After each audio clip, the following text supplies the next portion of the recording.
करेंगे।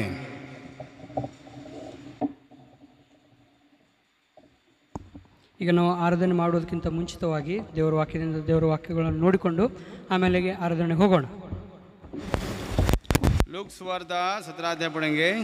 ಲೂಕನ ಬರೆದ ಸುವಾರ್ತೆ 17ನೇ ಅಧ್ಯಾಯ 17 अध्याय में हम पढ़ेंगे 11 से लेकर 19 तक।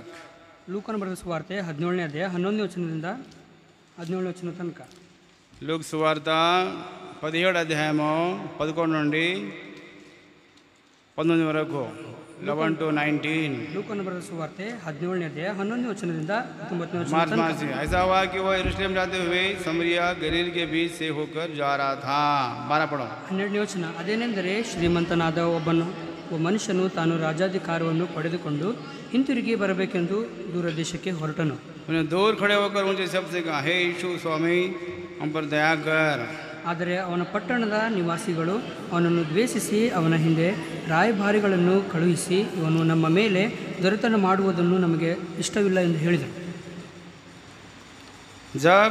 तब उनमें से एक देखकर कि मैं चंगा हो गया हूँ उनके शब्द से परमेश्वर की बड़ाई करता हुआ लौटा। 16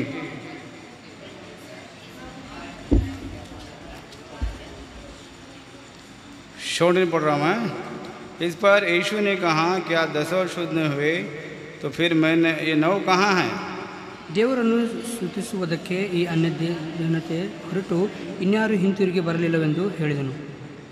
सब मिलकर पढ़ेंगे 19। ಎಲ್ಲರೂ ಸೇರಿ 19ನೇ ವಚನ ಓದಿಕೊಳ್ಳೋಣ.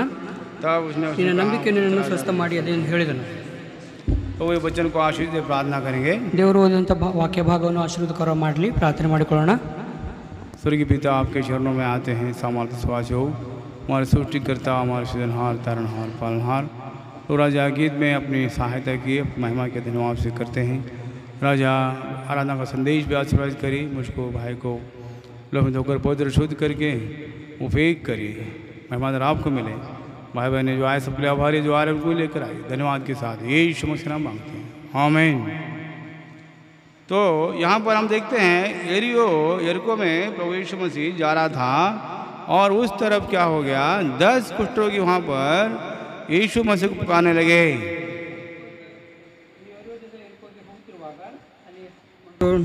ಒಂದು ನಡುಬರ ಹಾದಿಯಲ್ಲಿ ಅಲ್ಲಿ 10 ಮಂದಿ ಕುಷ್ಠರೋಗಿಯನ್ನು ಸ್ವಸ್ಥ ಮಾಡಿದ್ದು. और क्या बोल रहे हैं वहाँ पर 10 कुष्ठरोगी उनको प्रभु यीशु को दूर खड़े होकर उनके शब्द से कहा, हे यीशु स्वामी हम पर दया कर। ಅಲ್ಲಿ ದೂರ ನಿಂತುಕೊಂಡು ಗುರುವೇ ಯೇಸುವೆ ಗುರುವೇ ನಮ್ಮ ಮೇಲೆ ದಯವಿಡು. हाँ कहाँ पर दूर खड़े होकर दूर हमगा निरीसी प्रभु मापन दया सूपो अनि बाबूजी अंటున్నారు. ಅವರು ದೂರದಲ್ಲಿ ನಿಂತು ಗುರುವೇ ಯೇಸುವೆ ನಮ್ಮ ಮೇಲೆ ಕರುಣಿಸು ಅಂತ ಅವರು ಕೂಗ್ತಾ ಇದ್ದಾರೆ. ఎందుకనగా కుష్ఠరోగి దూరంగా ఉంటారు, ముందు దూరంగా ఉండేవారు చాలా. ಯಾಕಂದರೆ ಕುಷ್ಠರೋಗಿ ಮೊದಲು ದೂರವಾಗಿರ್ತಾ ಇದ್ರು. అంటే ఊరు ఎలుపల ఉండేవారు. ಅಂದರೆ ಕುಷ್ಠರೋಗಿಗಳು ಊರಿಂದ ಹೊರಗಿರುವಂಥವ್ರು. అయితే ఎక్కడైనా మీరు చూసినా మరి కుష్ఠరోగి లెపర్సీ కాలనీ అని చాలా దూరంగా ఉంటుంది. అది ಅಂದರೆ ಕುಷ್ಠರೋಗಿ ಅಂತಂದರೆ ಅದು उनका रहने का निवास गांव के बाहर रहता है. ಅಂದರೆ ಕುಷ್ಠರೋಗಿ ಇರುವಂಥವ್ರು ಅವರ ಒಂದು ಸ್ಥಳ ಅಂತಂದರೆ ಊರು ಬಿಟ್ಟು ಬಹಳಷ್ಟು ದೂರ ಇರುತ್ತೆ. అప్పుడు ప్రభాన యేసుక్రీస్తు ఆ ఎరుకో మరి ఊరు నుంచి అక్కడ పోతున్నాడు. ಅವಾಗ ಯೇಸು ಕ್ರಿಸ್ತನವರು ಎರಿಕೋ ಒಂದು ಊರಿನಿಂದ ಪಟ್ಟಣದಿಂದ ಅವರು ಅಲ್ಲಿ ಹೋಗ್ತಾ ಇದ್ದಾರೆ. అప్పుడు ప్రభాన యేసుక్రీస్తుని వాళ్ళు మొరపెడుతున్నారు, దూరం నుంచి వాళ్ళు మొరపెడుతున్నారు. ಅವಾಗ ಯೇಸು ಕ್ರಿಸ್ತನವರು ಬರುತ್ತಿರುವಾಗ ಅವರು ಕುಷ್ಠರೋಗಿಗಳು ದೂರದಲ್ಲಿದ್ದಾಗಲೇ ದೇವರಿಗೆ ಮೊರಡ್ತಾ ಇದ್ದಾರೆ. ఇందుకు ముందే వాళ్ళు విని ఉంటారు, యేసు స్వామి విషయంలో వాళ్ళు విని ఉంటారు, యేసు ప్రభు కుష్ఠరోగిని బాగు చేస్తున్నాడు, గుడ్డివాన్ని కాలు ఇస్తున్నాడు, మరి గుడ్డివాన్ని కనుస్తున్నాడు, మోగవానికి మాట ఇస్తున్నాడు, చోటువాన్ని మరి ఇనుప చేస్తున్నాడు, అన్ని రోగాన్ని బాగుస్తున్నాడు. వాళ్ళు విని ప్రభాన యేసుని ಮೊರపెట్టారు. ಅವರು ಮೊದಲೇ ತಿಳ್ಕೊಂಡಿರೇನೋ ಅಂತಂದರೆ ಯೇಸು ಕ್ರಿಸ್ತನವರು ಕುಷ್ಠರೋಗಿಗಳನ್ನು ಗುಣಪಡಿಸ್ತಾನೆ, ಕಾಲಿಲ್ಲದವರಿಗೆ ಕಾಲು ಕೊಡ್ತಾನೆ, ಕಣ್ಣಿಲ್ಲದವರಿಗೆ ಕಣ್ಣು ಕೊಡ್ತಾನೆ, ಎಲ್ಲ ಥರದಂಥ ರೋಗಗಳನ್ನು ವಾಸಿ ಮಾಡ್ತಾನೆ ಅಂತ ಹೇಳಿ ಅವರು ಯೇಸು ಕ್ರಿಸ್ತನನ್ನು ಮೊರಡ್ತಾ ಇದ್ದಾರೆ. కుష్ఠరోగి అనగా మరి భయంకర మహారోగాన్ని అనేవారు. ముందు మహారోగం అంటే ರೋಗಂలో ಅನ್ನಿಂಟಿಗೆ ಭಯಂಕರ ರೋಗ ಅದು. ಅಂದರೆ ಕುಷ್ಠರೋಗ ಅಂತಂದರೆ ಅವಾಗ ಹೇಳ್ತಾ ಇದ್ರು ಅಂತಂದರೆ ಎಲ್ಲ ರೋಗಗಳಕ್ಕಿಂತ ಬಹಳಷ್ಟು ದೊಡ್ಡ ರೋಗ.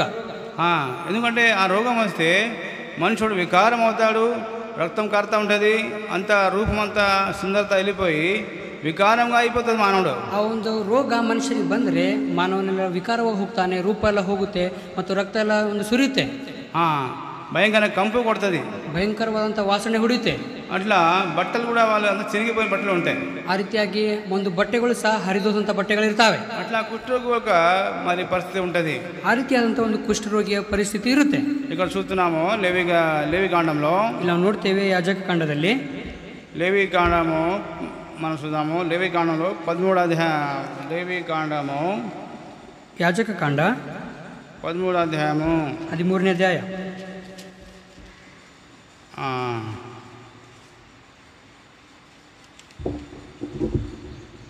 13వ అధ్యాయంలో కొన్ని అన్ని అధ్యాయంలో ఇదే ఉంది. కుష్ఠరోగం విషయంలో ఇక్కడ రాయబడింది. ఇక్కడ ಇದು ಎಲ್ಲ ಅಧ್ಯಾಯವೆಲ್ಲ ಒಂದು ಕುಷ್ಠರೋಗಿಯ ವಿಷಯದಲ್ಲಿ ಬರೆಯಲ್ಪಟ್ಟಿದೆ. అంటే మన కుష్ఠరోగం ఉందో అని దానికి ఎవరు పరీక్షించుకోవాలంటే ಯಾಜಕರು ಪರೀಕ್ಷಿಸಲ್ಲ. ಅದು ಕುಷ್ಠರೋಗಿ ಇದೆ ಅಂತ ಹೇಳಿ ಯಾರು ಪರೀಕ್ಷೆ ಮಾಡ್ಬೇಕಂತಂದ್ರೆ ಯಾಜಕರು ಪರೀಕ್ಷೆ ಮಾಡಬೇಕು. మనం చదువుతాము 1, 2, 3 చదువుతాము అందరం కలిసి. ನಾವು ಯಾಜಕ ಕಾಂಡ 13ನೇ ಅಧ್ಯಾಯ 1, 2, 3ನೇ ವಚನ ಎಲ್ಲರೂ ಸೇರಿ ಓದ್ಕೊಳ್ಳೋಣ. అందరం కలిసి ಎಲ್ಲರೂ ಸೇರಿ. ಯೆಹೋವನು ಮೋಶೆ ಆರೋನರಿಗೆ ಹೇಳಿದನೆಂದರೆ, ಒಬ್ಬ ಮನುಷ್ಯನು ಮೈಮೇಲೆ ಬಾವಾಗಲಿ ಗೈಯಾಗಲಿ ಹೊಳೆಯುವ ಮಚ್ಚೆಯಾಗಲಿ ಉಂಟಾಗಿ ಅದರಲ್ಲಿ ಕುಷ್ಠರೋಗದ ಲಕ್ಷಣಗಳು ತೋರಿದರೆ ಅವನನ್ನು ಮಹಾಯಾಜಕನಾದ ಆರೋನನ ಬಳಿಗೆ, ಇಲ್ಲವೇ ಆರೋನನ ಮಕ್ಕಳಾದ ಯಾಜಕರಲ್ಲಿ ಒಬ್ಬನ ಬಳಿಗೆ ಕರೆಕೊಂಡು ಬರಬೇಕು. ಯಾಜಕನು ಅವನ ಚರ್ಮದಲ್ಲಿರುವ ಮಚ್ಚೆಯನ್ನು ನೋಡುವಾಗ ಆ ಮಚ್ಚೆಯಲ್ಲಿರುವ ರೋಮ ಬೆಳ್ಳಗಾಗಿ ಹೋದರೆ ಮತ್ತು ಆ ಮಚ್ಚೆ ಚರ್ಮಕ್ಕಿಂತ ತಗ್ಗಾಗಿದ್ದರೆ ಅದು ಕುಷ್ಠರೋಗ. ಯಾಜಕನು ಅದನ್ನು ಪರೀಕ್ಷಿಸಿ ಅವನು ಶುದ್ಧನೆಂದು ನಿರ್ಣಯಿಸಬೇಕು. ఇక్కడ రాయబడింది. ఇక్కడ యాజకుని సూచించాలా, యాజకుని చూసి ఆయనకి అశుద్ధపరచాలా, ఆయనకి ఎంచాలా. యాజకును ಅದನ್ನು ನೋಡಿ ಆತನನ್ನು ಅಶುದ್ಧವೆಂದು ಎಣಿಸಬೇಕು. అయితే ఎన్ని ఒక 4 రాయబడింది. 4ನೇ ವಚನ ಸಹ ಎಲ್ಲರೂ ಸೇರಿ ಓದ್ಕೊಳ್ಳೋಣ. 4, 5ನೇ ವಚನ. ಹೊಳೆಯುವ ಮಚ್ಚೆ ಬೆಳಗಾಗಿದ್ದು ಮಿಕ್ಕ ಚರ್ಮದಿಂದ ತಗ್ಗಾಗಿದರೆ ಹೋದರೆ ಮತ್ತು ಅದರಲ್ಲಿ ಅಲ್ಲಿರುವ ರೋಮ ಬೆಳಗಾಗಿದರೆ ಯಾಜಕನು ಆ ಮಚ್ಚೆ ಇಲ್ಲದವನು 7 ದಿನಗಳವರೆಗೂ ಪ್ರತ್ಯೇಕವಾಗಿ ಇರಿಸಬೇಕು. 7ನೇ ದಿನದಲ್ಲಿ ಯಾಜಕನು ಅವನನ್ನು ಪರೀಕ್ಷಿಸುವಾಗ ಆ ಮಚ್ಚೆ ದೇಹದ ಚರ್ಮದಲ್ಲಿ ಹರಡಿಕೊಳ್ಳದೆ ಮೊದಲು ಎದ್ದರಂತೆ ಇತರರು ಯಾಜಕನು ಇವನು 7 ದಿನಗಳವರೆಗೂ ಅವನನ್ನು ಪ್ರತ್ಯೇಕವಾಗಿ ಇರಿಸಬೇಕು.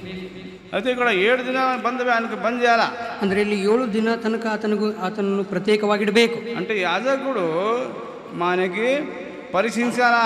ಅಂದರೆ ಯಾಜಕನು ಅವನನ್ನು ಪರೀಕ್ಷೆ ಮಾಡಬೇಕು. ఇప్పుడు మన మహాన్ యాజకుడు ఎవరంటే ఇప్పుడు ప్రధాన యేసుక్రీస్తు మహాయాజకుడు ఉన్నాడు. ಈಗ ಮಹಾಯಾಜಕರು ಯಾರಿದೆ ಅಂತಂದ್ರೆ ಕರ್ತನಾದಂತ ಯೇಸು ಕ್ರಿಸ್ತನವರು ಮಹಾಯಾಜಕರಾಗಿದ್ದಾರೆ.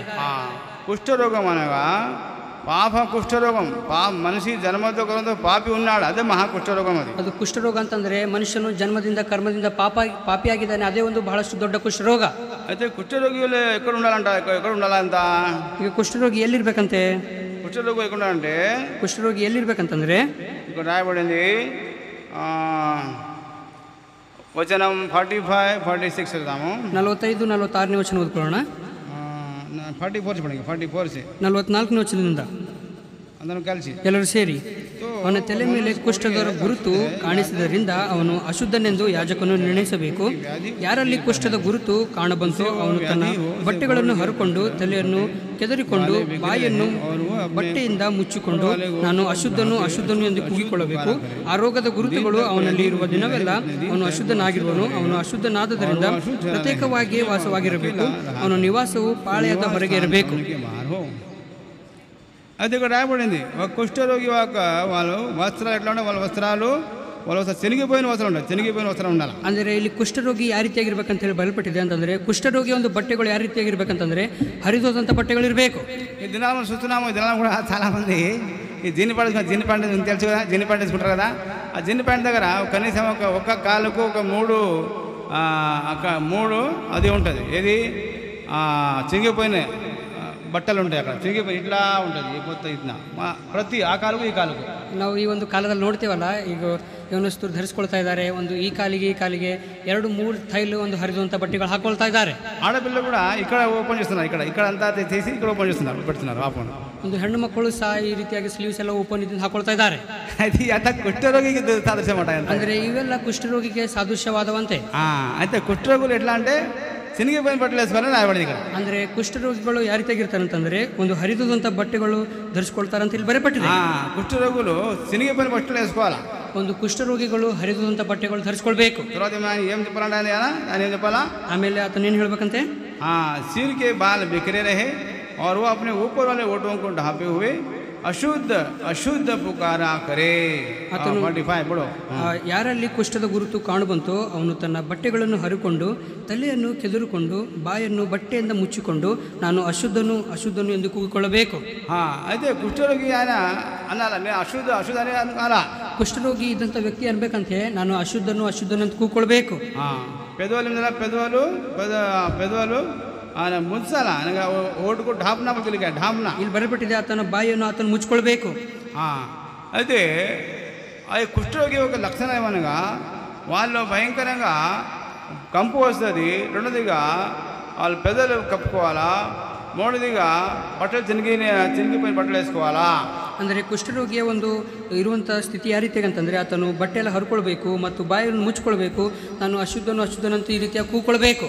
వాళ్ళ ఎన్నికలు కూడా అనగా ఎండుకోలు उसके बाल भी बिखरे. ಆತನೊಂದು ಕೂದಲು ಸಹ ಒಂದು बाल जो है उसको बिखरे बोलते लिखा है ना, क्या लिखा है कन्नड़ में? ಅಂದ್ರೆ उसके बाल बिखरे रहना वो है ना 45 देखो पढ़ो. ತಲೆಯನ್ನು ಕೆದರಿಕೊಂಡು ऐसा लिखा है बाल के बारे में लिखा ಕೂದಲು ಬಿಟ್ಟು ಅಂದರೆ ಒಂದು ಕೂದಲು ಬಿಟ್ಟಿದ ಹಾಗೆ. అయితే ఈ అన్ని కుష్ఠరోగ లక్షణాలు ఇవెల్ల కుష్ఠరోగి ಒಂದು ಲಕ್ಷಣಗಳು.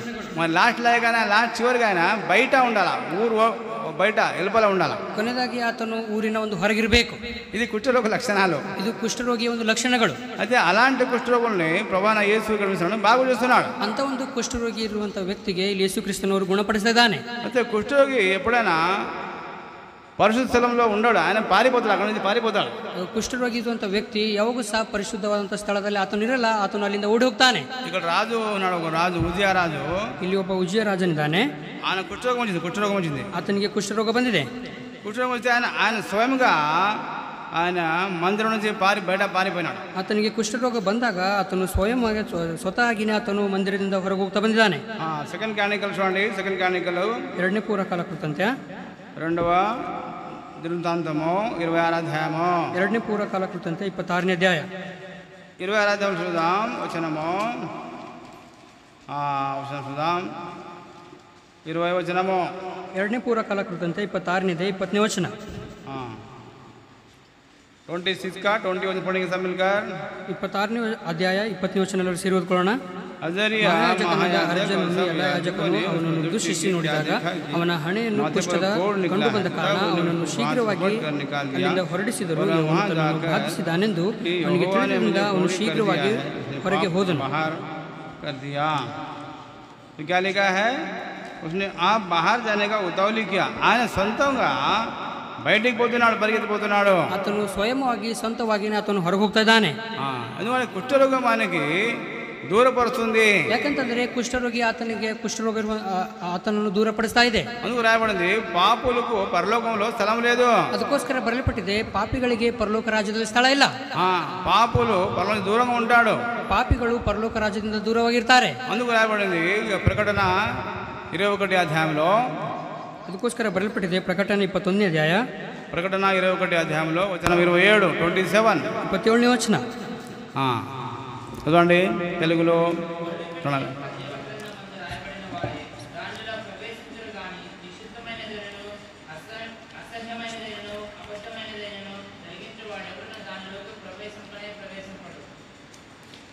అయితే ఇక్కడ ಕಾಣಬರುತ್ತದೆ, ಅದರಲ್ಲಿ ಹೊಲೆಯಾದದೊಂದು ಸೇರುವುದಿಲ್ಲ, ಅಸಹ್ಯವಾದದೊಂದು ಸುಳ್ಳಾದದನ್ನು ನಡೆಸುವವನು ಸೇರುವುದಿಲ್ಲ. ಯಜ್ಞದ ಕುರಿಯದಾತನ ಜೀವಬಾಧ್ಯರ ಪಟ್ಟಿಯಲ್ಲಿ ಯಾರ ಹೆಸರುಗಳು ಬರೆದಿದೆಯೋ ಅವರು ಮಾತ್ರ ಸೇರುವರು. हिंदू लिखा है वो वहाँ पर कोई अपवित्र वस्तु, उसमें कोई अपवित्र वस्तु या घृणित काम करने वाला, झूठ पकड़ने वाला किसी से प्रवेश नहीं करेगा. అనగా అపవిత్రమైన వస్తువులు, అపవిత్ర పాపులు దూరంగా ఉంటారు. ಅಂದರೆ ಅಪವಿತ್ರವಾದಂಥ ವಸ್ತುಗಳು, ಅಪವಿತ್ರವಾದಂಥ ಪಾಪಗಳು ಅದರಿಂದ ದೂರವಾಗಿರ್ತಾರೆ. అందుకు దేవుని బిడ్డలారా ఇక్కడ చూస్తున్నాము, వాళ్ళ ఒక నివాసము ಊರವತಲ ఉండేది. ಅದಕ್ಕೋಸ್ಕರ ದೇವರ ಮಕ್ಕಳನ್ನ ನೋಡ್ತೇವೆ, ಅವರ ಒಂದು ವಾಸ ಸ್ಥಳ ಊರ ಹೊರಗೆ ಇರುತ್ತೆ. అందుకు ఇక్కడ ఎరుకు ఒక ఊరిలో వాళ్ళు దూరం నుంచి ప్రభాన యేసుని పిలుస్తున్నారు. ಅದಕ್ಕೋಸ್ಕರ ಈ ಒಂದು ಎರುಕೋ ಪ್ರಾಂತ್ಯದಲ್ಲಿ ಅವರು ದೂರದಿಂದಲೇ ಯೇಸುಕ್ರಿಸ್ತನವರನ್ನು ಕರೀತಾ ಇದ್ದಾರೆ. అదే ప్రభాన యేసు చెప్పినాడు, మీరు పోయి యాజకులను సిపిదండి, యాజకులను సిపిదండి అన్నాడు. ಅವಾಗ ಯೇಸುಕ್ರಿಸ್ತನವರು ಅವ್ರಿಗೆ ಹೇಳಿದ್ದಾರೆ, ನೀವು ಹೋಗಿ ನಿಮ್ಮ ಒಂದು ಮೈಯನ್ನು ಯಾಜಕರಿಗೆ ತೋರಿಸ್ಕೊಳ್ರಿ. అప్పుడు వాళ్ళు వెంటనే అందరూ బాగైనారు. ಅವರು ಎಲ್ಲರೂ ತಕ್ಷಣನೇ ಅವರೆಲ್ಲರೂ ಗುಣವಾಗಿದ್ದಾರೆ. అందరూ బాగైనారు, ಎಲ್ಲರೂ ಗುಣವಾಗಿದ್ದಾರೆ. దేవుని బిడ్డలారా, ఈ లోకంలో మరి పాపులకు ఎక్కడ కూడా మరి క్షమాపణ కానీ లేకపోతే ఒక ఔషధం కానీ లోకంలో ఎక్కడ లేదు. ದೇವರ ಮಕ್ಕಳೇ, ಈ ಲೋಕದಲ್ಲಿ ಪಾಪಿಗಳಿಗೆ ಎಲ್ಲೂ ಸಹ ಕ್ಷಮಾಪಣೆ ಅದರ ಒಂದು ಔಷಧಿ ಈ ಲೋಕದಲ್ಲಿ ಎಲ್ಲೂ ಸಹ ಇಲ್ಲ. అయితే ఒకడే ప్రభాన యేసుక్రీస్తు ఒక్కడే, ఆయనే లోక రక్షకుడు, ఆయనే పాపుల కొరకు లోకానికి వచ్చాడు. ಆದರೆ ಒಬ್ಬನ ಯೇಸುಕ್ರಿಸ್ತನವರು ಅವರೇ ರಕ್ಷಕನು, ಅವರೇ ಒಂದು ಪಾಪಗಳಿಗೋಸ್ಕರ ಈ ಲೋಕದಲ್ಲಿ ಬಂದಿದ್ದಾನೆ. పాపులందరి కొరకు ఆయన రక్తం శిలువ పైన రక్తం కార్చాడు. ಎಲ್ಲ ಪಾಪಿಗಳಿಗೋಸ್ಕರ ಆತನು ಶಿಲುಬೆ ಮೇಲೆ ರಕ್ತವನ್ನು ಸುರಿಸಿದ್ದಾನೆ. పాపులందరికీ రక్షణ విమోచన ప్రభాన యేసుక్రీస్తు ద్వారా. ಪಾಪಿಗಳ ಎಲ್ಲರಿಗೆ ಯೇಸುಕ್ರಿಸ್ತನವರ ಮೂಲಕ ರಕ್ಷಣೆ ಮತ್ತು ವಿಮೋಚನೆ. అయితే ఇక్కడ 10 మంది కుష్ఠరోగులు బాగైనారు. ಅದರಲ್ಲಿ 10 ಮಂದಿ ಕುಷ್ಠರೋಗಿಗಳು ಗುಣವಾಗಿದ್ದಾರೆ. అయితే ఎందరో వచ్చినారు ఆరాధన చేయడానికి, ఎందరో వచ్చారు ఆరాధన చేయడానికి? ಹಿಂತಿರುಗಿ ಎಷ್ಟು ಜನರು ಆರಾಧನೆ ಮಾಡೋದಕ್ಕೆ ಬಂದಿದ್ದಾರೆ? ఒకటి చదువుదాము. లూకాసు వార్త మళ్ళీ లూకాసు వార్త. ಮತ್ತೆ ತಿರುಗಿ ಬನ್ರಿ ಲೂಕನ ಬರೆದ ಸುವಾರ್ತೆ. లూకాసు వార్త 17వ అధ్యాయము. ಲೂಕನ ಬರೆದ ಸುವಾರ್ತೆ 17ನೇ ಅಧ್ಯಾಯ. వచనం చదువుదాము. వచనము 15 నుండి 19 వరకు, 15 to 19. లూకాసు వార్త 17, మళ్ళా వచనము 15 నుండి 19 వరకు.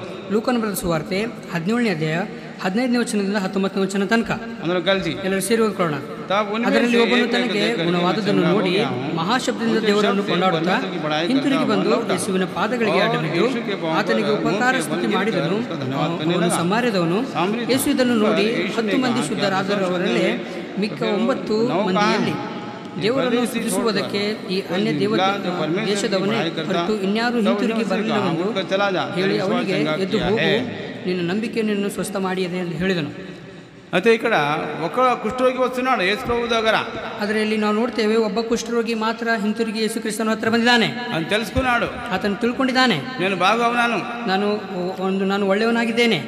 ప్రభాన యేసు కుష్ఠరోగం అంతా తొలగించాడు. ಕರ್ತನಂತ ಯೇಸು ಕ್ರಿಸ್ತನವರು ನನ್ನ ಎಲ್ಲ ಕುಷ್ಠರೋಗವನ್ನು ಹೊರಡಿಸಿದ್ದಾರೆ. నాలో ఉండే అంత కంపు అంతా తీశాడు. ನನ್ನಲ್ಲಿರುವಂತಹ ಎಲ್ಲ ಒಂದು ವಾಸನೆಯನ್ನು ತೆಗೆದುಹಾಕಿದ್ದಾರೆ. నా బట్టలంతా కూడా మంచి బట్టలు వేశాడు. ನನ್ನ ಒಂದು ಎಲ್ಲ ಬಟ್ಟೆಗಳು ಸಹ ನನಗೆ ಒಂದು ಒಳ್ಳೆ ಬಟ್ಟೆ ಧರಿಸುವಂತೆ ಮಾಡಿದ್ದಾನೆ.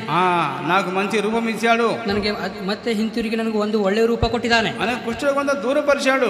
ಅಂದರೆ ಕುಷ್ಠರೋಗವೆಲ್ಲ ನನ್ನಿಂದ ದೂರಪಡಿಸಿದ್ದಾನೆ అని తెలుసుకుని ఎక్కడ వచ్చాడు? యేసు దగ్గర పరిగెత్తుకొని వచ్చాడు. ಈ ರೀತಿಯಾಗಿ ಆತನು ತಿಳ್ಕೊಂಡು ಯೇಸು ಕ್ರಿಸ್ತನವರ ಹತ್ರ ಓಡ್ತಾ ಬಂದಿದ್ದಾನೆ.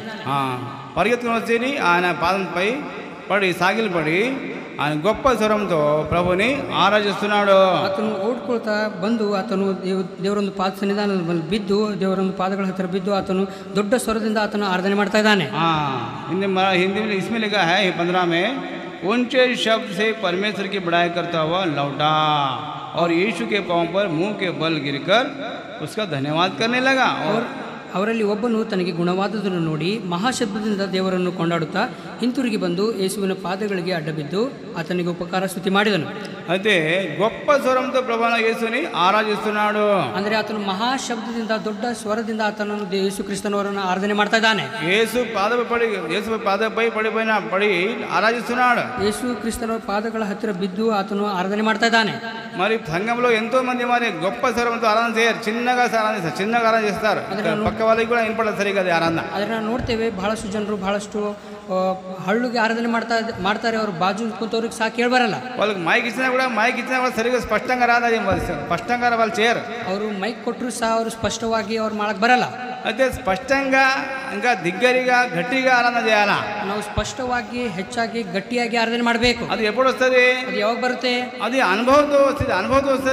ಅದು ಅನುಭವದಿಂದ ಬರುತ್ತೆ. ప్రభు నా పాపాన్ని క్షమించాడు. ದೇವರು ನನ್ನ ಒಂದು ಪಾಪವನ್ನು ಕ್ಷಮಿಸಿದ್ದಾರೆ. ఆయన రక్తంలో కడిగి నాకు శుద్ధిపరిచాడు. ಆತನು ರಕ್ತದಿಂದ ನನ್ನನ್ನು ತೊಳೆದು ಶುದ್ಧನಾಗಿ ಮಾಡಿದ್ದಾನೆ. నా పాపము, నా శాపము, నా దండమంతా యేసు ప్రభు తీశాడు. ನನ್ನ ಪಾಪ, ನನ್ನ ಶಾಪ, ನನ್ನ ದಂಡ ಎಲ್ಲ ಯೇಸು ಕ್ರಿಸ್ತನವರು ತೆಗೆದುಹಾಕಿದ್ದಾರೆ. ఇప్పుడు నాకు ఈ నశించిపోయే శరీరాన్ని ప్రభు మార్చి నాకు ఒక మహిమ శరీరం ఇస్తున్నాడు యేసు ప్రభు. ಈಗ ನಶಿಸಿ ಹೋಗುವಂತ ಒಂದು ಶರೀರವನ್ನು ತೆಗೆದುಹಾಕಿ ನನಗೆ ಒಂದು ಮಹಿಮೆ ಒಂದು ಶರೀರವನ್ನು ಯೇಸು ಕ್ರಿಸ್ತರನ್ನು ಕೊಡ್ತಾ ಇದ್ದಾರೆ. ಈಗ ఆ పరలోకంలో తీసుకొచ్చాడు. ಈಗ ಒಂದು ಪರಲೋಕ ನನಗೋಸ್ಕರ ತೆಗೆದುಕೊಂಡು ಬಂದಿದ್ದಾರೆ. ఇట్లా గొప్ప స్వరంతో ఆరాధన చేయాలా. ಈ ರೀತಿಯಾಗಿ ದೊಡ್ಡ ಸ್ವರದಿಂದ ಆರಾಧನೆ ಮಾಡಬೇಕು. ఈ 9 మంది కూడా బాగుపడినారు, అయితే వెళ్ళిపోయినారు వాళ్ళు. ಆದರೆ 9 ಜನರು ಸಹ ಅವರು ಗುಣವಾಗಿದ್ದಾರೆ, ಆದರೆ ಅವರು ಓಡೋಗಿದ್ದಾರೆ. వాళ్ళు ఎక్కడ పోయినారు? ಅವ್ರು ಎಲ್ಲಿಗೆ ಹೋಗಿದ್ದಾರೆ?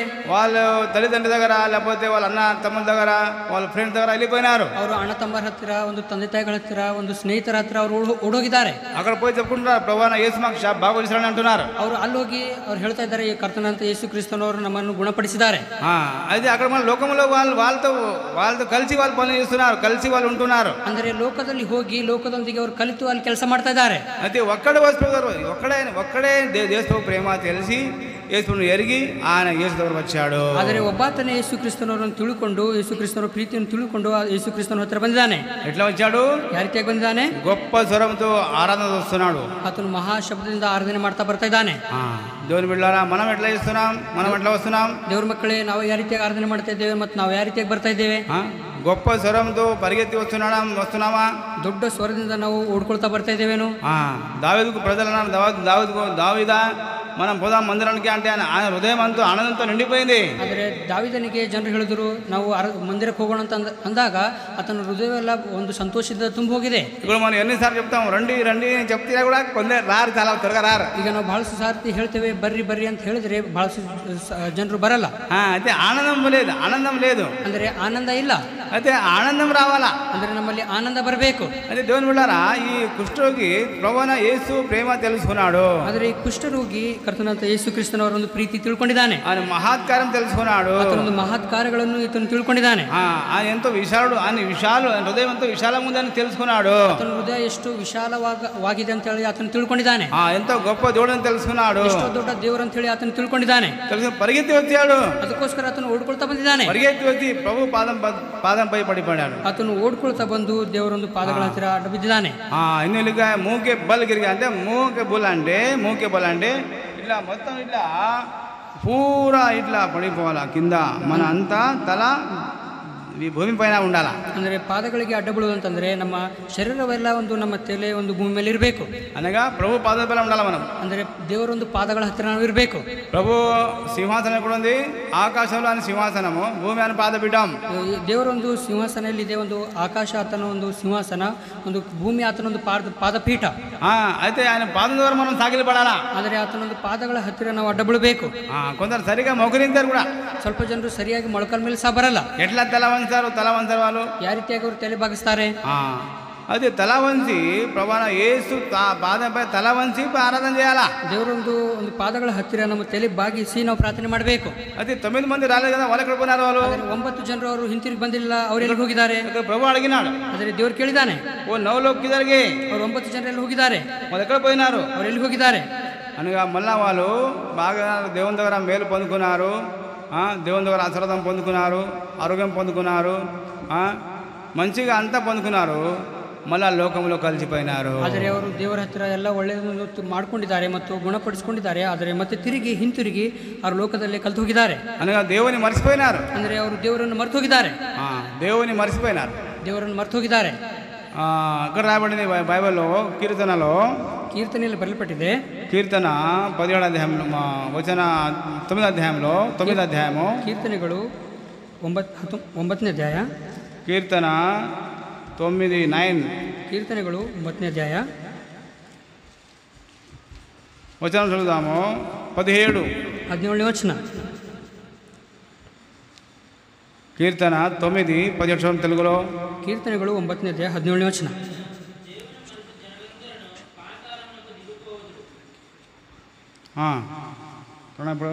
ದುಷ್ಟರು ಅಂದರೆ ದೇವರನ್ನು ಅಲಕ್ಷ್ಯ ಮಾಡುವ ಜನಾಂಗಗಳೆಲ್ಲ ಪಾತಾಳಕ್ಕೆ ಇಳಿದು ಹೋಗುವರು. इन्हें लिखा है, दुष्ट अधलोक में लौट जाएंगे तथा ये सब जातियाँ भी जो परमेश्वर को भूल जाती है. అనగా దుష్టులకు ఏముంది అండి? భయంకరమైన పాతాళం ఉంది. తర్వాత దేవుని మరిచిపోయేవాళ్ళందరికీ వాళ్ళకు కూడా వాళ్ళు నరకానికి వెళ్ళిపోతున్నారు. ಅಂದರೆ ದುಷ್ಟರಿಗೆ ಒಂದು ಭಯಂಕರವಂಥ ಒಂದು ಪಾತಾಳಕ್ಕೆ ಹೋಗ್ತಾರೆ. ಅದೇ ರೀತಿಯಾಗಿ ದೇವರನ್ನು ನಂಬಿ ಮತ್ತೆ ತಿರುಗಿ ಮರೆತೋದಂಥವರಿಗೆ ಒಂದು ಭಯಂಕರವಂಥ ನರಕ ಇದೆ. లోకంలో లక్ష మంది కూడతారు. అంటే యేసు ప్రభు ఒక హీలింగ్ మీటింగ్ పెడితే లక్ష మంది కూడతారు అక్కడ. ಆದರೆ ನಾವು ನೋಡ್ತೇವೆ ಎಲ್ಲಿಯಾದರೂ ನಾವು ಮೀಟಿಂಗ್ ಇಟ್ಟರೆ, ಹೀಲಿಂಗ್ ಮೀಟಿಂಗ್ ಇಟ್ಟರೆ ಲಕ್ಷ ಗಂಟಲೆ ಜನರಲ್ಲಿ ಬರ್ತಾರೆ. వారు హీలింగ్ కొరకే వస్తారు, ఆరోగ్యం కొరకే వస్తారు. ಅವರು ಕೇವಲ ಸ್ವಸ್ಥತೆಗೋಸ್ಕರ ಬರ್ತಾರೆ. శరీరంలో ఆరోగ్యం పొందుకోవాలి అంతే చాలు. ಅವರು ಶರೀರದಲ್ಲಿ ಆರೋಗ್ಯ ಹೊಂದ್ಕೊಳ್ಬೇಕಷ್ಟೇ ಸಾಕು. ಮತ್ತೆ ಆತ್ಮ ವಿಷయంలో చింత ఉండదు వాళ్ళకు. ఆత్మ విషయంలో, ಆದರೆ ಆತ್ಮದ ಒಂದು ವಿಷಯದಲ್ಲಿ ಅವರು ಚಿಂತೆ ಇರಲ್ಲ. అయితే మన ఆత్మ ఎప్పుడు నిరంతరం ఉండే మన ఆత్మ. ಅಂದರೆ ಆತ್ಮ ಯಾವಾಗಲೂ ಇರುವಂಥ, ನಮ್ಮ ನಿರಂತರವಾಗಿರುವಂಥದ್ದು ನಮ್ಮ ಆತ್ಮ. యవన ప్రాణంలో మన శరీరం ఎంత మంచిగా అందంగా ఉంటుంది. ಯವನ ಒಂದು ಪ್ರಾಯದಲ್ಲಿ ನಮ್ಮ ಶರೀರ ಎಷ್ಟು ಅಂದವಾಗಿ ಒಳ್ಳೆ ರೀತಿಯಾಗಿ ಇರುತ್ತೆ. తర్వాత మరి ముట్లిన తర్వాత, ಅದಾದ ಮೇಲೆ ಒಂದು ಮುದುಕರಾದ ಮೇಲೆ అంత వికారమైపోతాడు మనిషి. ಎಲ್ಲ ವಿಕಾರವಾಗಿ ಹೋಗ್ತಾನೆ ಮನುಷ್ಯನು. యవన ప్రాణంలో ఉండే శక్తి ఉండదు, ఆ సుందరత ఉండదు, అందం ఉండదు. ಯವನ ಪ್ರಾಯದಂತ ಒಂದು ಶಕ್ತಿ, ಆ ಒಂದು ಸುಂದರತೆ ಆ ಒಂದು ಕಾಲದಲ್ಲಿ ಇರಲ್ಲ. అయితే ఆత్మ ఎప్పుడు నిలిచి ఉంటది. ಆದರೆ ಯಾವಾಗಲೂ ಸಹ ಒಂದು ಒಳ್ಳೆ ಆತ್ಮ ಇರುತ್ತೆ. అయితే ఆత్మ రక్షణ లేకపోతే, ಆತ್ಮಕ್ಕೆ ಒಂದು ರಕ್ಷಣೆ ಇಲ್ಲದಿದ್ರೆ ఆత్మ ఎక్కడ పోవాలా? ಆತ್ಮ ಎಲ್ಲಿಗೆ ಹೋಗ್ಬೇಕು? రక్షణ లేని ఆత్మ ಪಾತಾಳలో పోతాడు, నరకంలో పోతాడు. ರಕ್ಷಣೆ ಇಲ್ಲದಂತ ಆತ್ಮ ಪಾತಾಳಕ್ಕೆ ನರಕಕ್ಕೆ ಹೋಗುತ್ತೆ. రక్షణ పొందిన ఆత్మ పరలోకం పోతాడు. ಆದರೆ ರಕ್ಷಣೆ ಹೊಂದಿದಂತ ಆತ್ಮ ಪರಲೋಕ ರಾಜ್ಯಕ್ಕೆ ಹೋಗುತ್ತೆ. అందుకు ప్రభువైన యేసు అన్నాడు, ಅದಕ್ಕೋಸ್ಕರ ಕರ್ತನಾದ ಯೇಸು ಕ್ರಿಸ್ತನು ಹೇಳಿದ್ದಾರೆ, వాళ్ళు 9 మంది ఎక్కడ పోయినారు? ಅವರು 9 ಜನರು ಎಲ್ಲಿ ಹೋಗಿದ್ದಾರೆ?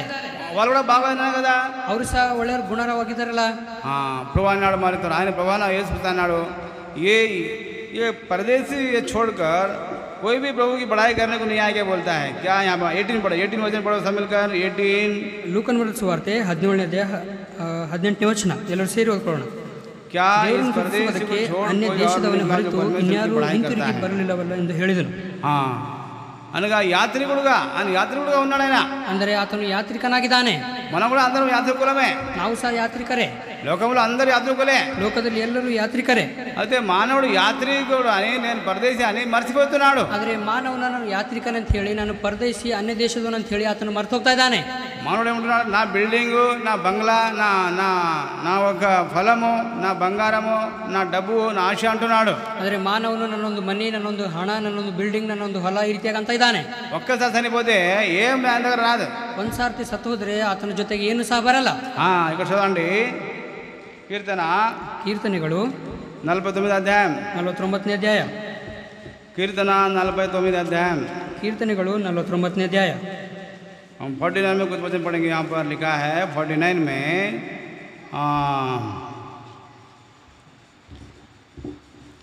10 9 8 8 9 10. ಕೀರ್ತನೆಗಳು 49ನೇ ಅಧ್ಯಾಯ 8, 9, 10ನೇ ವಚನ. అందరం కలిసి ಎಲ್ಲರೂ ಸೇರಿ ಓದ್ಕೊಳ್ಳೋಣ. ದೇವರಿಗೆ ಈಡನ್ನು ಕೊಟ್ಟು ಅವನ ಪ್ರಾಣವನ್ನು ಬಿಡಿಸಲಾರನು, ಮರಣವನ್ನು ತಪ್ಪಿಸಿಕೊಳ್ಳುವುದಕ್ಕೆ ಎಷ್ಟು ಹಣ ಕೊಟ್ಟರೂ ಸಾಯುವುದೇ ಇಲ್ಲ. ಅಂಥ ಪ್ರಯತ್ನವನ್ನು ನಿಷ್ಫಲವೆಂದು ಬಿಟ್ಟು ಸುಜ್ಞಾನಿಗಳು ಸಾಯುವುದು ನೋಡುತ್ತೇವಲ್ಲ. ಹಾಗೆ ಪಶುಗಳಂತಿರುವ ಜ್ಞಾನಹೀನರು ನಾಶವಾಗುವರು. 11-12ನೇ ವಚನ ಸಹ. ತಮ್ಮ ಹೆಸರುಗಳಿಗೂ ಸಮಾಧಿಗೆ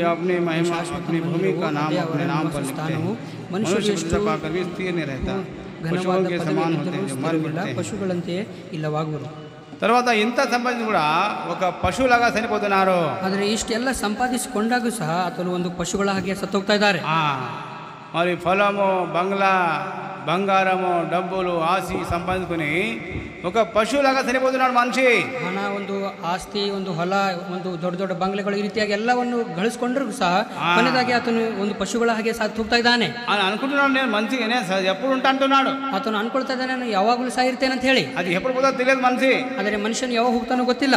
అది అంత సంపాదించిన ఆశ ఎవరికి పొందుతాడు?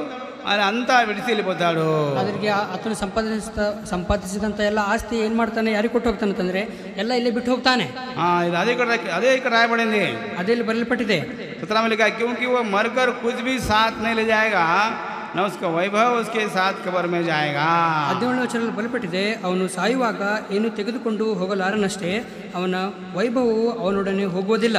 అట్లా మనం చూస్తున్నాము. ఆ 9 మంది కుష్ఠరోగులు మరి బాగా అయి కూడా లోకంలో కలిసిపోయినారు. లోకంతో మళ్ళీ లోకంలో పాపంలో కలిసిపోయి మళ్ళీ పాప ఆనందంలో పోయినారు. నిత్య నరకంలో వెళ్ళిపోయినారు. ಆದರೆ ನಾವು ನೋಡ್ತೇವೆ ಅದೇ ರೀತಿಯಾಗಿ 9 ಜನರು ಕುಷ್ಠರೋಗಿಗಳು ಅವ್ರು ಹಿಂತಿರುಗಿ ಬಂದಿಲ್ಲ, ಮತ್ತೆ ತಿರುಗಿ ಅವರು ಪಾಪದಲ್ಲಿ ಹೋಗಿದ್ದಾರೆ, ಒಂದು ಲೋಕದಲ್ಲಿ ಹೋಗಿದ್ದಾರೆ ಅವರು, ಮತ್ತು ಕೊನೆಯದಾಗಿ ಭಯಂಕರವಾದಂಥ ನರಕಕ್ಕೆ ಹೋಗಿದ್ದಾರೆ. లాస్ట్ ప్రభువైన యేసు అన్నాడు, ಕೊನೆಯದಾಗಿ ಕರ್ತನಾದಂಥ ಯೇಸು ಕ್ರಿಸ್ತನವರು ಹೇಳಿದ್ದಾರೆ. లూకా సువార్త ಲೂಕನ ಬರೆದ ಸುವಾರ್ತೆ 17వ అధ్యాయము 17ನೇ ಅಧ್ಯಾಯ వచనం 19 ವಚನ 19ನೇ ವಚನ. అందరం కలిసి ಎಲ್ಲರೂ ಸೇರಿ ಓದ್ಕೊಳ್ಳೋಣ. तब उसने ನಂಬಿಕೆ ನಿನ್ನನ್ನು ಸ್ವಸ್ಥ ಮಾಡಿದೆ ಎಂದು ಹೇಳಿದನು. तेरा विश्वास ने क्या है? वो अన్నాడు, उठ कर चला जा, तेरा विश्वास तुझको चंगा कर दिया है. ಯೇಸು ಕ್ರಿಸ್ತನವರು ಕೊನೆಯದಾಗಿ ಏನು ಹೇಳಿದ್ದಾರೆ? ನಿನ್ನ ನಂಬಿಕೆ ನಿನ್ನನ್ನು ಸ್ವಸ್ಥ ಮಾಡಿದೆ ಅಂತ ಹೇಳಿದ್ದಾರೆ. ముందు చంగా కదా, ముందే బాగా కదా. ಆತನು ಮೊದಲೇ ಗುಣ ಆಗಿದ್ದಾನಲ್ಲ, మళ్ళా ఇది ఎట్లా మళ్ళా ఎట్లా రెండు సెకండ్ టైం ಮತ್ತೆ ಎರಡನೇ ಸಾರ್ತಿ ಯಾಕೆ అంటే ఇక్కడ వేరే బైబిల్లో ఉంది గ్రీక్ భాషలో, ಮತ್ತು ಬೇರೆ ಒಂದು ಗ್ರೀಕ್ ಭಾಷೆಯಲ್ಲಿ ಇದೆ ಬೈಬಲ್ನಲ್ಲಿ. जा तेरा विश्वास तेरा उद्धार कर दिया ऐसा है. ಹೋಗು ನಿನ್ನ ನಂಬಿಕೆ ನಿನ್ನನ್ನು ಒಂದು ರಕ್ಷಣೆ ಕೊಟ್ಟಿದೆ ಅಂತ ಬರೆಯಲ್ಪಟ್ಟಿದೆ. ಹೋಗು ನೀ ವಿಶ್ವಾಸ ರಕ್ಷಣೆ ಕೊಟ್ಟಿದೆ. ಹೋಗು ನಿನ್ನ ಒಂದು ನಂಬಿಕೆ ನನಗೆ ರಕ್ಷಣೆ ಕೊಟ್ಟಿದೆ. ಆ ವಿಶ್ವಾಸ మనలో ఉండాల. ಆ ಒಂದು ನಂಬಿಕೆ ನಮ್ಮಲ್ಲಿ ಇರಬೇಕು. ఏ విశ్వాసము? ಯಾವ ಒಂದು ನಂಬಿಕೆ? ಕ್ರಿಯಾ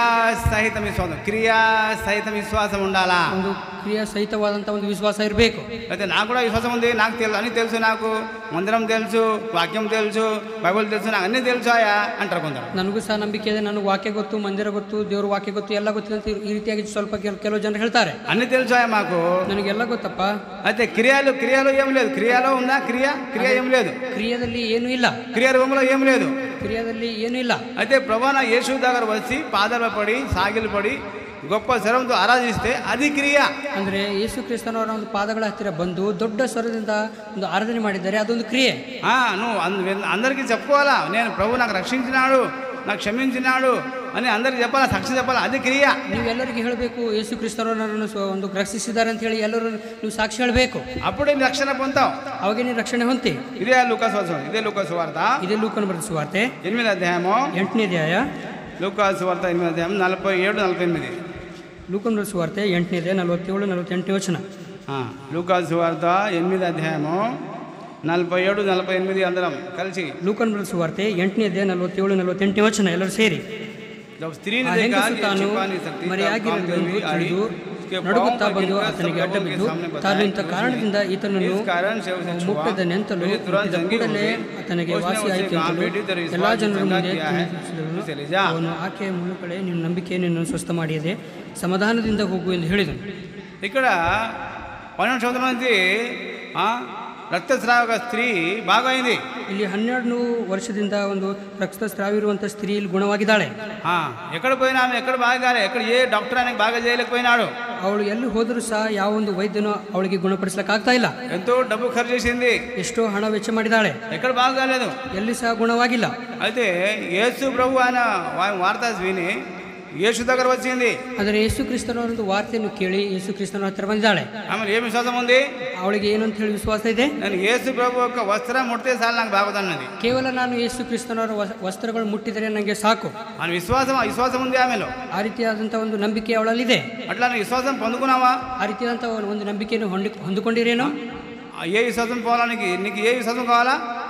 ನಿಮಗೆ ಯಾವ ಒಂದು ವಿಶ್ವಾಸ ಬೇಕು? ರೋಮಪತ್ರಿಕ ರೋಮಪುರದವರಿಗೆ 10వ అధ్యాయము 10ನೇ ಅಧ್ಯಾಯ 9-10 చదవండి. 9-10 వచನ ಓದ್ರಿ. తెలుగులో రోమపత్రిక 10వ అధ్యాయంలో 9-10 చదవండి. ರೋಮಪುರದವರಿಗೆ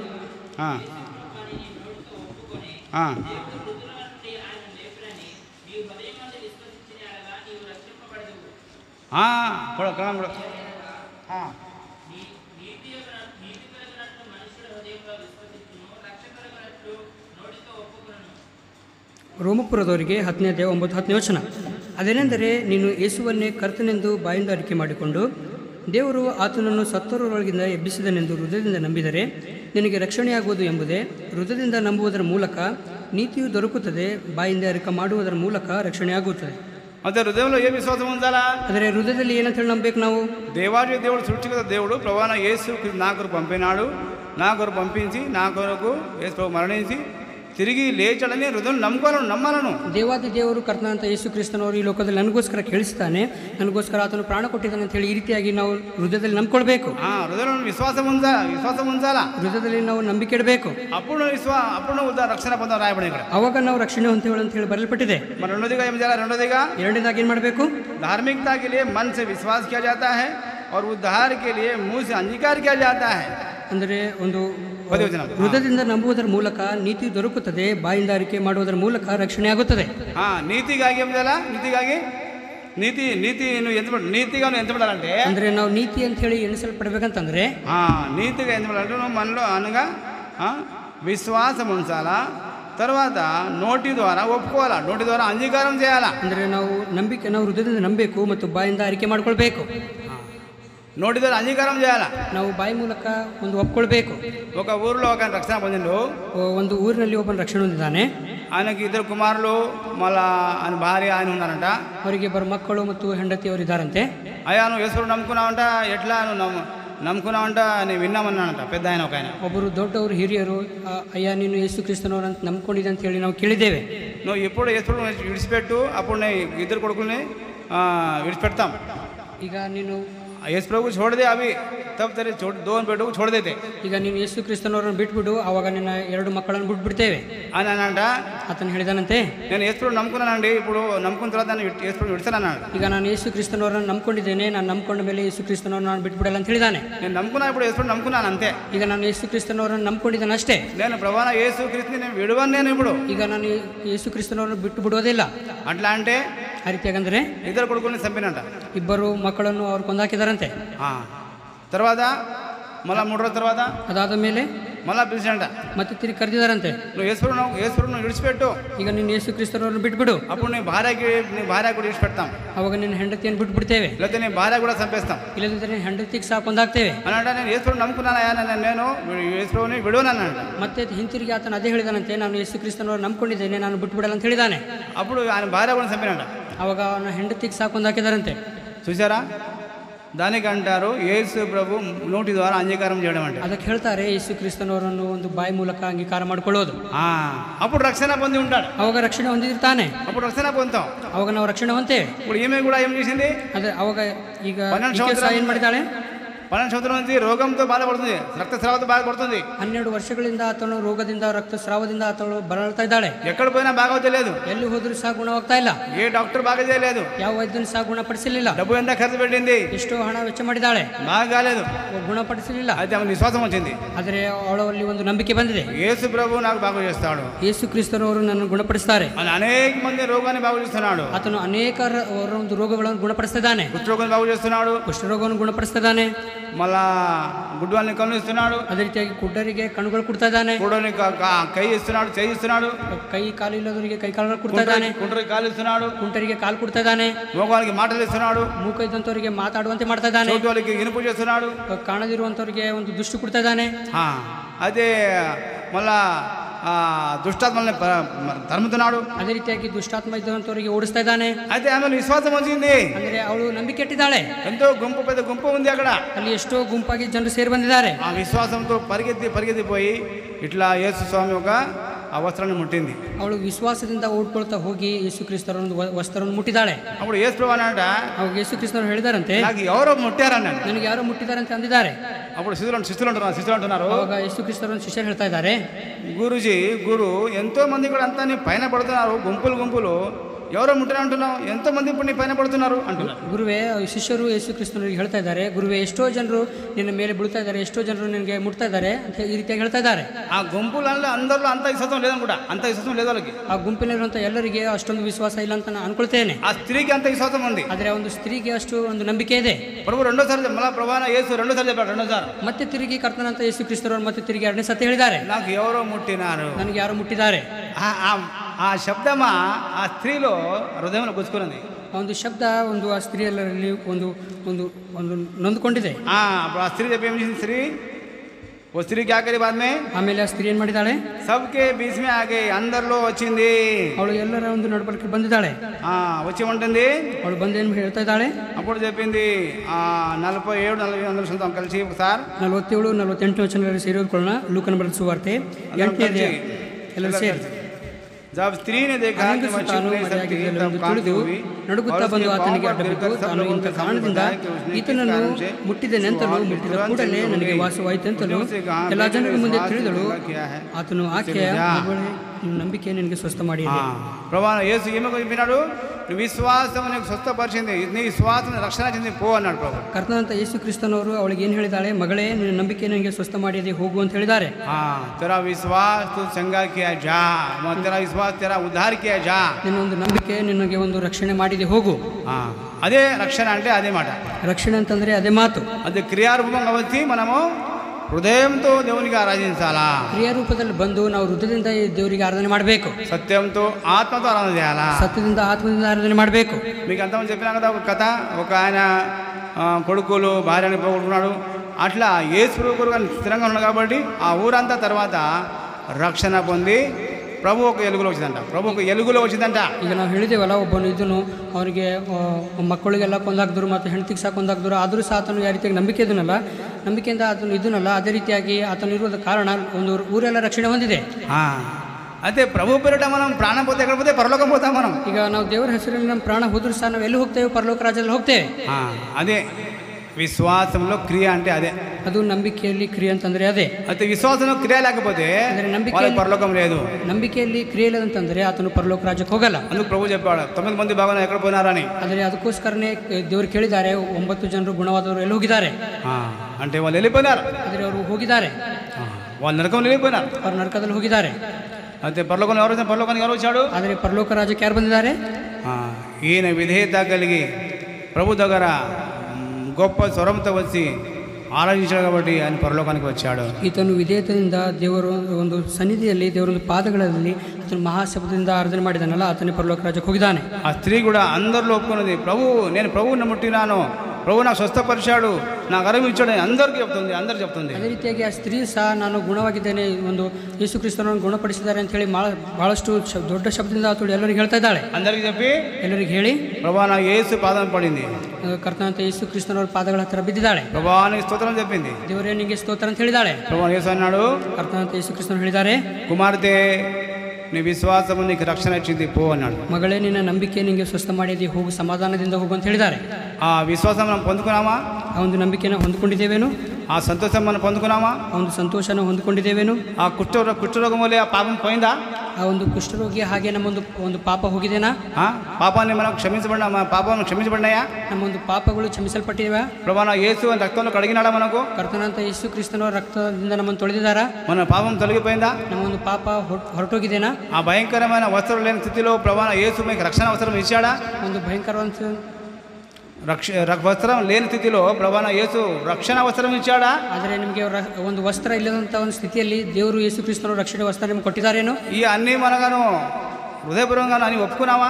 ಇದು ಎಲ್ಲ ನೀವು ಹೃದಯದಿಂದ ಒಂದು ಒಪ್ಕೊಂಡಿದೇನು? నీ యొక్క అనుభవం ఉందా? ఇట్లా ಈ ರೀತಿಯಾದಂಥ ಅನುಭವ ನಿಂದ ಇದೇನು? ఇట్లా అనుభవం ఉంటేను ఇప్పుడు ದಿಗ್ಗರ ಸ್ವರಂతో దేవునికి ఆరాధించాలా. ಅಂತ ಒಂದು ಅನುಭವದಿಂದ ನೀನು ಗಟ್ಟಿ ಸ್ವರದಿಂದ ಈಗ ದೇವರಿಗೆ ಆರಾಧನೆ ಮಾಡಬೇಕು. అప్పుడు ఆరాధనతో మనం ఎక్కడ పోతాం? పరలోకంలో పోతాం. ಅವಾಗ ಆರಾಧನೆ ಮಾಡಿದ ಮೇಲೆ ನಾವು ಎಲ್ಲಿಗೆ ಹೋಗ್ತೇವೆ? ಪರಲೋಕ ರಾಜ್ಯದಲ್ಲಿ ಹೋಗ್ತೇವೆ. పరలోకంలో ప్రార్థన చేసే ప్రార్థన లేదు. ಪರಲೋಕ ರಾಜ್ಯದಲ್ಲಿ ಪ್ರಾರ್ಥನೆ ಮಾಡೋದಿಲ್ಲ. పరలోకంలో ఆరాధన ఉంది. ಪರಲೋಕ ರಾಜ್ಯದಲ್ಲಿ ಆರಾಧನೆ ಇದೆ. అప్పుడు ఎప్పుడు ఆరాధనే ಅಲ್ಲಿ ಯಾವಾಗಲೂ ಸಹ ಆರಾಧನೆ ಇರುತ್ತೆ. అయితే లోకంలో మనకి ఎప్పుడు సమస్యనే ఉంటుంది. ಆದರೆ ಈ ಲೋಕದಲ್ಲಿ ಯಾವಾಗೂ ಸಹ ನಮಗೆ ಸಮಸ್ಯೆಗಳಿರ್ತಾವೆ. ఇక్కడ కంపౌండ్లో అంత పెద్ద కంపౌండ్ ఉంది, కానీ ఏమిస్తున్నారు ఇక్కడ అంతా ప్రజలు వస్తున్నారు, పిల్లలు ఆడుతున్నారు, మాకు బాధపడుతున్నారు. అది బాధ, ఎప్పుడు కష్టమే, టెన్షన్ ఎప్పుడు. ఇక్కడ ಈಗ ನಮ್ಮ ಕಂಪೌಂಡ್ ಇದೆ, ಎಲ್ಲ ಇದೆ, ಆದರೂ ಸಹ ಒಂದು ಹೊರಗಿದಂಥ ಮಕ್ಕಳು ಬರ್ತಾ ಇದ್ದಾರೆ, ನಮಗೆ ಬಾಧೆ ಕೊಡ್ತಾ ಇದ್ದಾರೆ. ಅದು ಯಾವಾಗ ಸಹ ಟೆನ್ಷನ್ ಬಾಧೆನಿದೆ. ఎప్పుడు టెన్షనే, ಯಾವಾಗ ಸಹ ಟೆನ್ಷನೇ. పక్క వాళ్ళకి టెన్షన్, ఆ పక్క వాళ్ళకి టెన్షన్, అక్కడ టెన్షనే. ಈ ಪಕ್ಕದವ್ರಿಗೆ ಟೆನ್ಷನ್, ಈ ಪಕ್ಕದವ್ರಿಗೆ ಟೆನ್ಷನ್, ಎಲ್ಲೂ ಸಹ ಟೆನ್ಷನೇ. కంపెనీలో టెన్షనే, ಕಂಪನಿಯಲ್ಲಿ ಟೆನ್ಷನೇ, స్కూల్లో టెన్షనే, స్కూల్లో ಶಾಲೆಯಲ್ಲಿ ಟೆನ್ಷನೇ, ఆఫీస్లో టెన్షనే, ಆಫೀಸಲ್ಲಿ ಟೆನ್ಷನೇ, ఎక్కడ టెన్షన్. ಎಲ್ಲಿ ಹೋದ್ರೂ ಸಹ ಟೆನ್ಷನ್ ಇರುತ್ತೆ. సబ్ సమస్య ಎಲ್ಲಿ ಹೋದ್ರೂ ಸಹ ಸಮಸ್ಯೆ. అందుకు ప్రార్థన చేయాలి. ಅದಕ್ಕೋಸ್ಕರ ನಾವು ಪ್ರಾರ್ಥನೆ ಮಾಡಬೇಕು. ప్రభు ఈ సమస్య దూరపరచునాయనా, ದೇವರಿಗೆ ಒಂದು ಸಮಸ್ಯೆ ದೂರಪಡಿಸು, ఈ కష్టం దూరపరచునాయనా, ಒಂದು ಕಷ್ಟ ದೂರಪಡಿಸು, ఈ అన్ని బాధ తొలగించునాయనా, ಈ ಎಲ್ಲ ಬಾಧೆ ನಮ್ಮಿಂದ ದೂರಪಡಿಸು. అయితే లోకంలో ఉండగా మనం ఇదాలా ఈ అంత ప్రార్థనే. ಆದರೆ ನಾವು ಲೋಕದಲ್ಲಿರುವಷ್ಟು ಕಾಲ ನೀವು ಎಲ್ಲ ಪ್ರಾರ್ಥನೆ ಮಾಡಬೇಕು. అదే ప్రభు మనకు క్షమించాడు, రక్షణ ఇచ్చాడు. అయితే మనం ఇప్పుడు ఏం చేయాలి? దగ్గరగా ఆరాధన చేయాలా. ಈಗ ದೇವರು ನಮ್ಮನ್ನು ರಕ್ಷಣೆ ಕೊಟ್ಟಿದ್ದಾರೆ, ನಮ್ಮನ್ನು ಕ್ಷಮಿಸಿದ್ದಾರೆ. ಈಗ ನಾವು ಗಟ್ಟಿ ಸ್ವರದಿಂದ ಆರಾಧನೆ ಮಾಡಬೇಕು. ఈ ప్రభు దినం కాబట్టి మనం ప్రభు దినంలో వచ్చి మనం ఆరాధన చేయాలా. ಈಗ ದೇವರ ದಿನವಾದ ಕಾರಣ ನಾವು ದೇವರ ಸನ್ನಿಧಿಯಲ್ಲಿ ಬಂದು ಆತನಿಗೆ ಆರಾಧನೆ ಮಾಡಬೇಕು. చాలా మందికి ఆరాధన వాళ్ళకి తెలియదు. ಬಹಳಷ್ಟು ಜನರಿಗೆ ಆರಾಧನೆ ಗೊತ್ತಿಲ್ಲ. ఆరాధన ఏమంటే ప్రార్థన చేస్తాడు. ಆರಾಧನೆ ಮಾಡಂತ ಹೇಳಿದರೆ ಅವರು ಪ್ರಾರ್ಥನೆ ಮಾಡ್ತಾರೆ. ఆరాధన ఏమంటే ఏం చేస్తాడు? ಹೇಳ್ರಿ, ప్రార్థన చేస్తాడు. ప్రార్థన ಆರಾಧನೆ ಮಾಡಂತಂದ್ರೆ ಅವ್ರು ಪ್ರಾರ್ಥನೆ ಮಾಡ್ತಾರೆ. ఆరాధన అంటే దేవునికి సమర్పించేది. ಆರಾಧನೆ ಅಂತಂದ್ರೆ ದೇವರಿಗೆ ಸಮರ್ಪಿಸುವುದು. ప్రభా నాకు రక్షణ ఇచ్చినావు, ದೇವರೇ ನಂಗೆ ರಕ್ಷಣೆ ಕೊಟ್ಟಿದ್ದಿ, నరకం తప్పించినావు, ನರಕದಿಂದ ತಪ್ಪಿಸಿದ್ದಿ, నాకు సంతోషం ఇచ్చినావు, ನಂಗೆ ಸಂತೋಷ ಕೊಟ್ಟಿದ್ದಿ, అంత నిరుత్సాహం అంతా తొలగించినావు, ನಿರುತ್ಸಾಹ ಇರುವಂಥ ಎಲ್ಲ ನನ್ನಿಂದ ತೊಲಗಿಸಿದಿ, నాలో నిరీక్షణ లేని స్థలంలో నాకు నిరీక్షణ ఇచ్చినావు, ನಿರೀಕ್ಷೆ ಇಲ್ಲದಂಥ ಒಂದು ಸ್ಥಿತಿಯಲ್ಲಿದ್ದಾಗ ನನಗೆ ನಿರೀಕ್ಷೆ ಕೊಟ್ಟಿದ್ದಿ, నాకు దూరంగా ఉండగా నువ్వు దగ్గర తీసుకొచ్చినావు, ನಾನು ದೂರವಾಗಿರುವಾಗ ನನ್ನ ಒಂದು ಸಮೀಪದಲ್ಲಿ ನಂಗೆ ತಂದಿದ್ದಿ. అన్ని కొరకు స్తోత్రం స్తోత్రం చెల్లించాలా, ఆరాధన చేయాలా, ధన్యవాదాలు చేయాలి చెప్పాలా. ಇವೆಲ್ಲಗೋಸ್ಕರ ನಾವು ಸ್ತೋತ್ರ ಸ್ತೋತ್ರ ಆತನಿಗೆ ಧನ್ಯವಾದಗಳು, ಒಂದು ಥ್ಯಾಂಕ್ಸ್ಗಳು ಆತನಿಗೆ ಹೇಳಬೇಕು. చివరిగా చెప్పాలా చివరి లాస్ట్లో ಕೊನೆಯದಾಗಿ ಏನು ಹೇಳಬೇಕು? ఈ చిన్న ఆరాధన యేసు పేరిట సమర్పిస్తున్నాను తండ్రి ఆమె చెప్పాలా. ಈ ಚಿಕ್ಕ ಆರಾಧನೆ ಯೇಸು ಕ್ರಿಸ್ತನವರ ಹೆಸರಿನ ಮೇಲೆ ಸಮರ್ಪಿಸ್ತಾ ಇದ್ದಾನೆ ಅಂತ ಹೇಳಿ ಈ ರೀತಿಯಾಗಿ ಮಾಡಬೇಕು. అట్లా కొందరు చెప్పారు, అందా చేస్తారు, మళ్ళీ యేసు పేరిట ఆడుతున్నాను తండ్రి అంటారు. ಇದೆಲ್ಲ ಮಾಡ್ತಾರೆ, ಆದರೆ ಕೊನೆಯದಾಗಿ ಯೇಸು ಕ್ರಿಸ್ತನ ನಾಮದಲ್ಲಿ ಬೇಡಿ ಹೊಂದಿದ್ದೇನೆ ಅಂತ ಹೇಳ್ತಾರೆ. అది ఆరాధన కాదు, ಇದು ಆರಾಧನೆ ಅಲ್ರಿ. అయితే ఆరాధన సమర్పించేది. ಅಂದರೆ ಆರಾಧನೆ ಅಂತ ಅಂದ್ಬೋದು ಸಮರ್ಪಿಸುವುದು. చిన్న ఉదాహరణ చెప్తా. ಒಂದು ಚಿಕ್ಕ ಉದಾಹರಣೆ ಹೇಳ್ತೇನೆ. ఒక మనిషి ఇట్లా బరువు తీసుకున్నాడు, బరువు ఇట్లా కుంటల్ బరువు ఇట్లా మోసుకొని పోతున్నాడు. ಈಗ ಒಬ್ಬ ವ್ಯಕ್ತಿ ಒಂದು ಕ್ವಿಂಟಲ್ ಗಂಟ್ಲೆ ಒಂದು ಭಾರವನ್ನು ಹೊತ್ಕೊಂಡು ಆತನು ಹೋಗ್ತಾ ಇದ್ದಾನೆ, చాలా కష్టంలో ఉన్నాడు, ಬಹಳಷ್ಟು ಕಷ್ಟದಲ್ಲಿದ್ದಾನೆ. వేరే ఒక పైలాన్ వచ్చి బాడీ కూడా వచ్చి ఆ కుంటల్ బరువును తీస్తాడు. ಬೇರೆ ಒಬ್ಬನು ಪೈಲ್ವಾನ್ ಬಂದು ಆ ಒಂದು ಕುಂಟಲಿರುವಂಥ ಒಂದು ಭಾರವನ್ನು ತೆಗೆದು ಹಾಕ್ತಾನೆ. అప్పుడు ఏమంటాడు ಅವಾಗ ಮನುಷ್ಯ ಹೇಳ್ತಾನೆ, చాలా వందనాలండి ಬಹಳಷ್ಟು ಥ್ಯಾಂಕ್ಸ್ ಅಂತ ಈ ರೀತಿಯಾಗಿ ಹೇಳ್ತಾನೆ. అట్లా అంటాడు, ఇంకా అయ్యా ఇంకా దయచి అంటాడు. ಅದೇ ರೀತಿಯಾಗಿ ಹೇಳ್ತೇವಲ್ಲ ರೀ, ಅಯ್ಯ ಯಾಕೆ ತಗೊಂಡು ಅಂತ ಕೇಳ್ತೇವೇನ್ರಿ. అది ఆరాధన అంటే దేవునికి స్తోత్రం చెల్లించేది, మళ్ళా థ్యాంక్స్ చెప్పేది, ధన్యవాదాలు చెప్పేది. ಅದೇ ಆರಾಧನೆ ಅಂತಂದರೆ ನಾವು ದೇವರಿಗೆ ಒಂದು ಥ್ಯಾಂಕ್ಸ್ ಹೇಳುವುದು. అట్లా ప్రభు మనకు సాయం చేయాలి. ಆ ರೀತಿಯಾಗಿ ದೇವರು ನಮ್ಗೆ ಸಹಾಯ ಮಾಡಲಿ. లేచి పాట పాడదాము. ನಾವೆಲ್ಲರೂ ಎದ್ದು ನಿಂತ್ಕೊಂಡು ಒಂದು ಹಾಡು ಹಾಡೋಣ.